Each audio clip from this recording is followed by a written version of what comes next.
There's a deep and timeless psychological pattern which has always existed. Its role is to guide human beings through the art of transforming, from beings in the material world to enlightened beings living in a spiritual universe.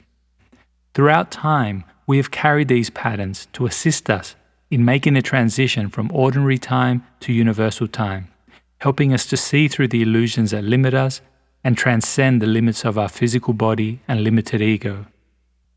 The movie Seven is one such modern myth. Not just a movie about a serial killer, it expresses all the hallmarks of a traditional mythology of psychological transformation, or more precisely, its tragic failure, that we can use to trigger our own illumination.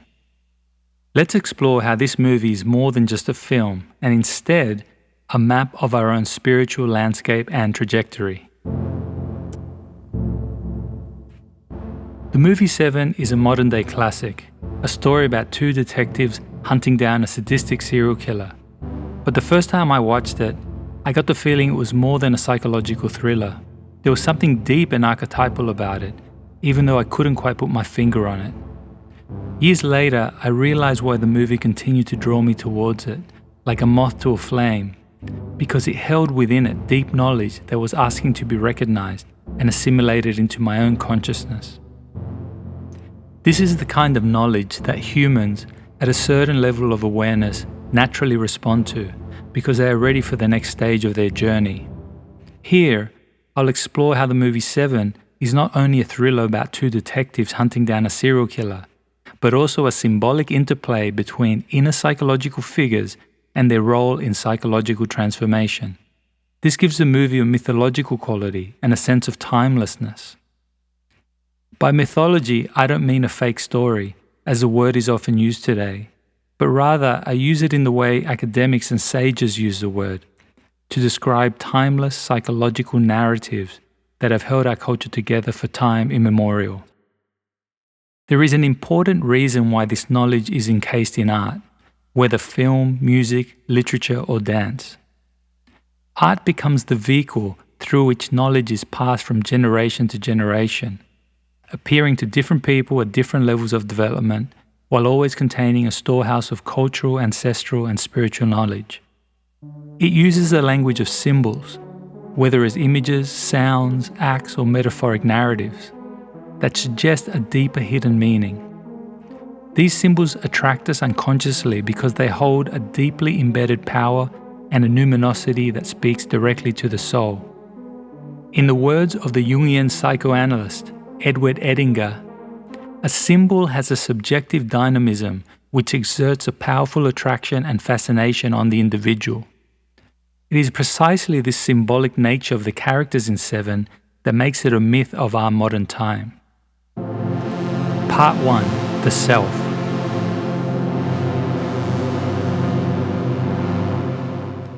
Seven opens with Detective Somerset, played by Morgan Freeman, an older detective about to retire from the police force. He's pictured alone in his apartment against the backdrop of harsh city sounds, giving us a sense that he's been through it all. Psychologically, Somerset functions as the guide, a personification of the self, the larger consciousness that appears to orchestrate transformation. Jung encountered a similar type of guide in the sage Philemon during his confrontation with the unconscious. Philemon helped Jung understand his deeper nature and calling, and symbolized the emerging self, which is the deeper part of us that appears when the ego reaches the limits of its previous identifications. In Jungian psychology, the self is the real us, hidden beneath lifelong social conditioning, fears, status, identity, and ego. At some point, we become sick and tired of playing the role assigned to us, and whether through sickness, adversity, or circumstance, our psyche begins to make way for the self. Awareness of the self is often mediated through a messenger, typically in the form of the wise old man. The messenger guides us on our journey towards individuation, which is to become a real authentic individual. In Jungian terms, individuation means becoming unique while remaining connected to the collective. It is the knowledge of who we are before we are born and how we are connected to the cosmos. This transition is never smooth, as it requires a disidentification with our previous ego identity, which is typically a painful and deconstructive process. Part 2. The setting. The movie's atmosphere is dark and dreary, set in a dystopian urban city full of mayhem, sickness, and depravity. It reigns throughout the film, giving the movie a mysterious and oppressive quality. In Jungian psychology, water represents the unconscious, the deep inner chasm of the psyche that controls our lives without us knowing. The imagery mirrors the story of Jonah from the Old Testament, who, upon disregarding God's direction, finds himself in the belly of a whale in the deep ocean. The abundance of water in Seven suggests an archetypal drama playing out within the unconscious rather than in the real world. This creates two levels of meaning, one external, rooted in the material world of form, and one internal, unfolding through the interaction of ego and self. Furthermore, the depraved city depicts a world without the self, a world dominated by ego. It is filled with greed, lust, and sin, which becomes the central themes of the movie. According to Edinger, our relationship to the self defines the quality of our existence. When we remain separated from the self through trauma or lack of awareness, we devolve into alienation or inflation. These responses manifest either as loneliness and loss of meaning, or as narcissism, hedonism, over-reliance on logic, or the inflation of the ego to the point where it believes itself to be a god. As also stated by Edinger, a society divorced from religion or spiritual values, encouraged to think only about themselves and their pleasure, devolves into a narcissistic, chaotic state, both spiritually and politically. Seven depicts the chaos when the self has been collectively ignored, and from a Jungian perspective, shows the depravity that ensues. This alienation can only be resolved through reconnection with the self, bringing us back into right relationship with our nature by humbling the ego and placing us in service of something higher. Part 3. The Ego. The movie's protagonist is Detective Mills, played by Brad Pitt. He symbolizes the ego. He is naive, opinionated, and wants to be a hero. He wants to take the place of Somerset without realizing he lacks the wisdom and knowledge to do so. In truth, the ego can never play the role of the self. It can only recognize its relationship to the self and become of service to it. We see this tension play out in Mills's interaction with Somerset, particularly when Mills refuses to let Somerset lead. Mills is too prideful, too emotionally reactive, and too full of energy, and this continually gets him into trouble. Somerset attempts to guide him, pointing out his destructive emotionality, but to no avail.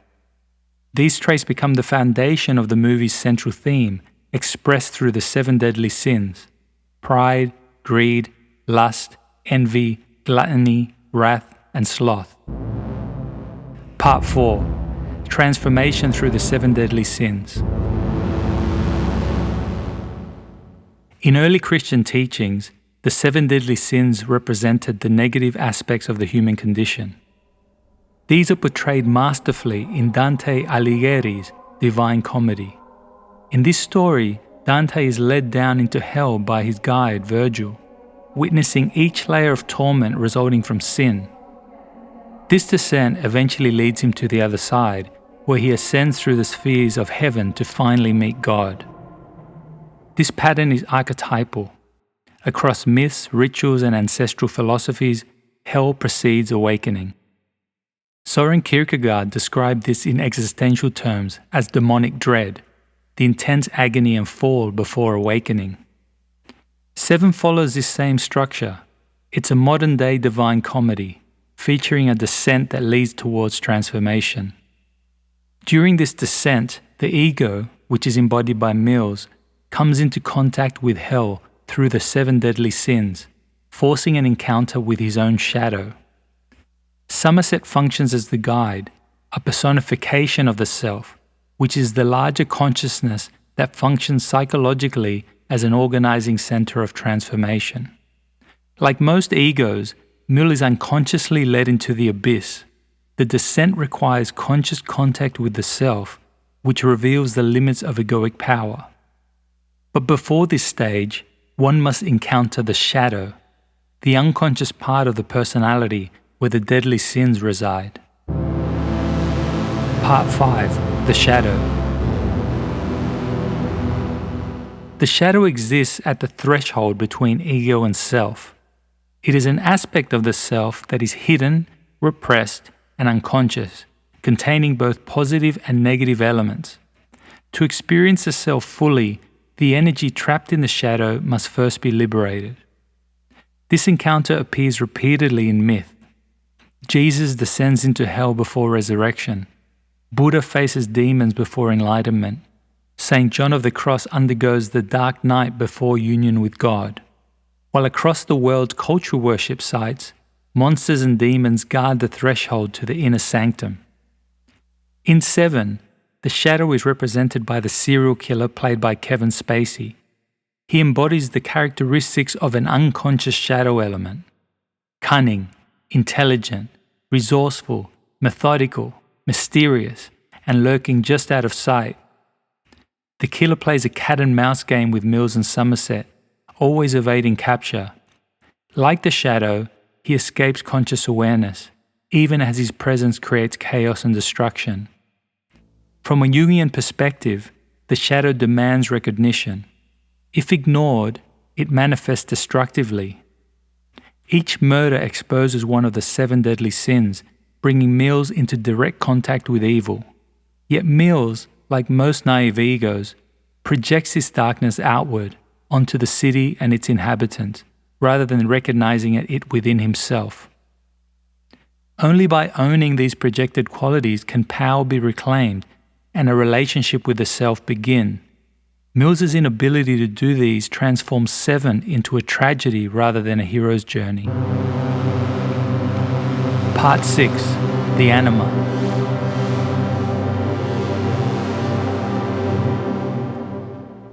The anima is the inner feminine dimension of a man's psyche, an element of the soul. She embodies emotion, creativity, receptivity, intuition, and the gateway to the unconscious self. Like the shadow, the anima must be made conscious before the self can emerge. In Seven, the anima is embodied by Tracy Mills, played by Gwyneth Paltrow, the wife of Detective Mills. She represents innocence, sensuality, and emotional support, and serves as a gateway to new life. Her pregnancy symbolizes the emergence of a new potential within Mills, even though he remains unaware of it. Her decision not to tell him about the pregnancy reflects the uncertainty of transformation, whether Mills is ready to live in alignment with the self or remain trapped within ego identity. The pregnancy symbolizes what Mills could become, yet he may be too consumed by ego-driven fantasies to step into that future.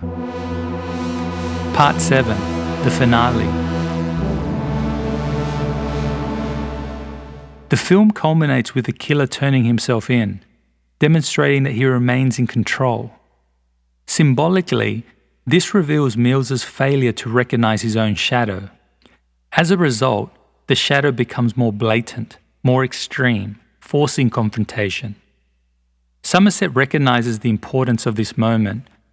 He urges Mills to take the killer seriously, to recognize the intelligence and intent behind the shadow, but Mills remains blind. The finale refers to the beheading of Mills's wife, a symbolic killing of the anima. This represents the destruction of Mills's creative and compassionate nature and foreshadows his collapse. The anima's role is to draw the ego towards consciousness and transformation. Her death marks the tragedy of the film. With the loss of the anima, Mills's initiation fails, and the possibility of integration collapses. The killer leads Mills into the desert and tempts him to embody the sin of wrath. This moment crystallizes the entire psychological drama. Mills is asked to transcend emotional reactivity and act consciously, but he fails. By killing the shadow, Mills fulfills his fate. the shadow succeeds in revealing the archetype of wrath within him. Though devastating, the moment forces Mills, perhaps for the first time, to witness the rage buried deep within his unconscious. The tragedy lies in how Mills is warned by Somerset, his wife, and by the crimes themselves. His refusal to acknowledge his inner darkness, that is, the unintegrated aspects of his psyche, leads him to fulfill his own destruction. Conclusion: the nature of transformation. Seven is a modern tragedy that mirrors ancient myths of spiritual transformation. Like those myths, it entertains while encoding psychological truth. Through Jungian psychology, these stories can be decoded to reveal the inner dynamics of the psyche. Through awareness and inner work, we begin to see these archetypal figures appear in our own dreams, emotions, and life events. The world becomes a reflective surface for the inner life, rather than something separate from it. The ego is continually pressed to expand its awareness, recognizing projections as elements of itself. It is guided by symbolic figures, the wise guide, anima, shadow, and synchronicity, often expressed through art and culture. Disidentification from the ego is the aim of individuation. Through the emergence of the self, we recognize ourselves as part of a larger whole. This surrender brings liberation, connection, and a call to serve something greater.